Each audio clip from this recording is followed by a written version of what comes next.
Hi everybody, it's Laura. Thank you so much for joining me. Today I have a layout that I made for Stamp It Like It's Hot.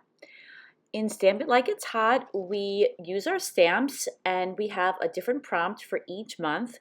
The July prompt is a stamped frame around a photo. I purchased this stamp secondhand at a scrapbooking weekend, and I don't know the manufacturer, but I really liked the way it had a lot of kind of irregular lines on it. And I'm using it in conjunction with a beautiful collection from 49 and Market called Gardenia. I had purchased the collection a while ago and I hadn't gotten a chance to use it yet, so I was really happy to use it for this layout. And the Distress Oxide color that I'm using is Villainous Potion. That color goes so well with some of the embellishments I'm going to be using on my layout. The strips of paper that I'm using are 1 inch wide and 12 inches long. You really can't tell from the video because it's sped up, but I am leaving the stamp on the paper for a couple of seconds, and my understanding is that helps the ink to transfer to the paper and make the image that you're stamping a little bit darker and maybe clearer and crisper too. The reason that I am stamping these strips of paper is that I'm going to assemble them and make a frame for my photo with them. Here I'm using a dauber to ink the outside edge of the strips so that there'll be some contrast between the frame and the background I'm going to be placing it on. So I take my photo, which is very oddly of a fly. I am not a fan of flies, but I noticed that when my daughter took this picture and we got it developed, that the fly looks so cool when you see it close up. It has a really beautiful green color and its eyes are kind of an amber color. And although that is not apparent to me when I see a fly flying around my house, I definitely thought that I could appreciate it a little bit more in this close-up photo. And I really like the combination of the greenish fly with those beautiful purple flower petals and the greenery in the background. Now I'm assembling my frame. I kind of eyeballed how big I wanted the piece of white paper to be, and I cut it to size. Then you can see that I have 2 strips going vertically on either side of that rectangular piece of cardstock that I cut out. And then on the top and the bottom, I have 2 shorter strips. And in order to make a frame, I'm cutting the corners of each of those shorter strips on a 45-degree angle. And I do that just by folding one of the corners down. And then this time I thought I could just kind of dip that folded corner in the ink and it would make a line for me that I could cut along, and that worked out really well. So after I created one strip, I used that as a template for the second strip. But before I cut the corners on the second strip, I just wanted to make sure that the strip that fit nicely on the bottom also fit nicely on the top. Sometimes, for whatever reason, if I make a mistake measuring, the strip might not fit perfectly. I might have to adjust it. But luckily the strip worked well on the top and the bottom, so I used the original strip. I made another strip, and now I'm attaching both of those pieces down to complete the frame. And this is why I love this hop so much. It really forced me to use my stamps in a way that I wouldn't have thought to use them before. I never would have used stamps to make a frame, and I'm really glad that I tried it out, and I'm pretty happy with the way that the frame came out. So the reason that my daughter was taking a picture of a fly to begin with is that we were at the Muter Museum, which is in Philadelphia, Pennsylvania, and they have an herb garden there, and my daughter was taking pictures of all of the beautiful flowers, and she just happened to get this photo of this fly. And I did want to make sure that I included some of the pictures from the herb garden because there's only a very small portion of the museum in which you're allowed to take pictures. And of course, being a scrapbooker, I wasn't too happy about the fact that you could take pictures all over the museum, but I got plenty of pictures in the herb garden and then also in the portion of the museum where you were allowed to take pictures. So the pattern paper that I'm using in the background, which I think goes really nicely with the photo, is also from the Gardenia collection from 49 and Market.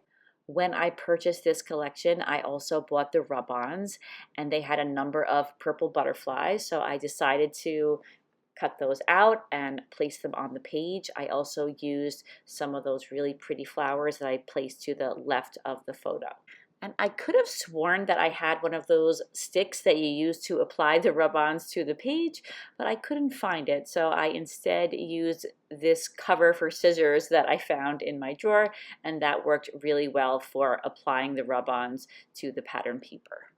It's funny because when I am taking part in a challenge where the prompt is to make a monochromatic layout, I really struggle with it. I don't usually choose to make a monochromatic layout, but a couple of times recently I just decided to do it on my own. And this isn't totally monochromatic because it's purple and green, but most of the elements that I add to the layout are purple. But I really like the idea of having all these different shades of purple, and there were lots and lots of purple embellishments in this gardenia collection. I wanted to add some modeling paste to the background, so I'm using one of my favorite stencils. I use this stencil a whole lot. I have a couple of favorites, and this is definitely one of them. This is from the Crafter's Workshop, and it's called Mini Cherry Blossoms. I think I really like this stencil because it's not totally symmetrical, and I find that these tiny flowers go really well with a lot of layouts. I like to have a variety of different sizes on my layouts, so the larger flowers on the bottom, I think they're really pretty, and then the stenciling has tiny flowers, and I think that that is a little more interesting than having a lot of flowers that are all the same size. I think that if these flowers were bigger, they wouldn't add as much to the layout. That's just my personal taste, but I do like to look for opportunities to include similar images in different sizes on my layouts. I just think that it makes the layouts look a little bit more interesting. So I add a lot of stenciling to the background. I was actually afraid that I was overdoing it a little bit, but then later on when I put my photo and all the embellishments on the pattern paper, I cover up a huge percentage of this stenciled background. So I'm going to go back in later and add even more stenciling. And for the stenciling, I used Master's Choice modeling paste and some thick body acrylic white paint. That's also Master's Choice from Hobby Lobby. I mixed those two together, and then I applied that mixture to the stencil. Well, I went through all of the embellishments that I had, and I pulled out all of the purple embellishments, and now I'm using some more of that villainous potion and a dauber, and I'm inking the edges of all of these elements. I believe that I use a lot of them, not all of them. At first, I picked out a couple of black and white elements, but I don't end up using those on the page. I end up sticking to the purples. One of the packs of embellishments was mainly chipboard titles, and I was so happy that this title Captured was in purple because I think that Captured is perfect for this particular photo. I know that it's a common title, but I think that it just happens to go really well with this fly photo that I have on this layout. Flies move so fast, I definitely think that it's a little bit of a challenge to capture one in a photo. Many of the embellishments that I include on this layout are branches. There were branches with different size leaves and with different shades of purple, so I took out all of those. I didn't know if I was going to use all of them, but I do end up using the majority of these branches, mainly tucking them around the photo, although I have them in some other areas as well. And then I also picked out some butterflies. There were some beautiful large butterflies, and there was also a smaller one, and I do use a couple of those on my layout. I just wanted to mention that if you happen to follow my channel, you might notice that I haven't had as many videos up on my channel lately. I've just had a lot of things going on this spring, all good things, thank goodness, but I have just been kind of preoccupied. However, I have quite a few videos that I have filmed, but I need to voice them over and get them up on my channel. So I'm going to be doing a lot of that in July, and if I don't finish in July, I will be working on that in August as well, and hopefully I'll have a lot of new content for you up on my channel. I'm really looking forward to getting some of those videos out there so that I can not only show you what I've made, but also free up some space on my computer because I'm using up a lot of memory, both on the computer and on all the external hard drives. So I think that'll be a really good summer project. So you could see here that I have been moving the elements around. I decided to move the butterfly from the corner of the photo to the left-hand side of the page, and then I'm also including a smaller butterfly down by the title. And now I'm happy with the arrangement of all of the elements that I placed on the layout, and I'm using some adhesive and I'm attaching all of them down.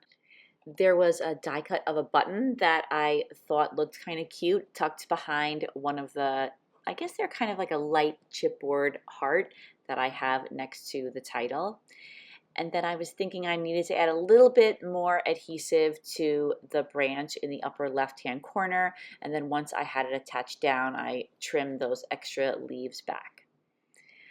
The right-hand side looked a little bare to me. I thought that it would look better if there was something going on right above that small, I think it's a dragonfly or a butterfly on the right-hand side.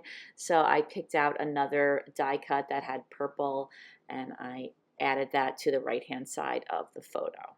I added another chipboard heart on top of the butterfly, and then I began using some jewels that I had in my stash to add a little bit of sparkle to the page. So far I only have paper, and I like to add different textures to my scrapbooking layouts.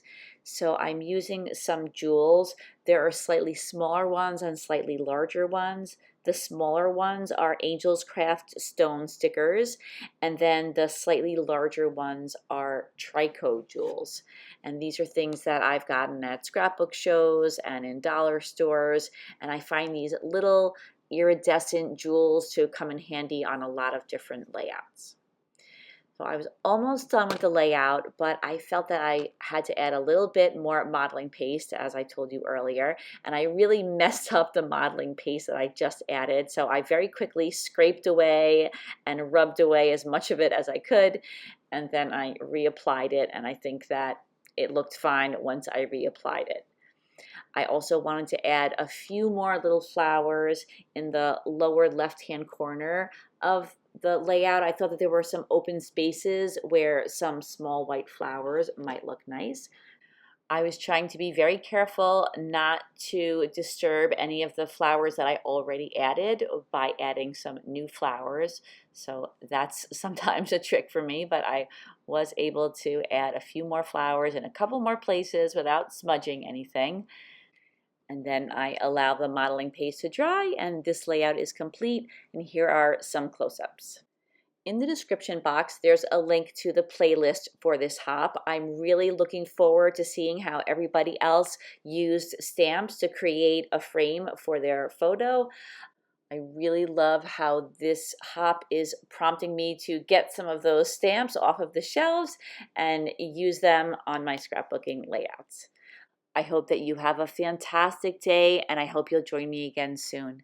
Take care, everybody. Bye-bye.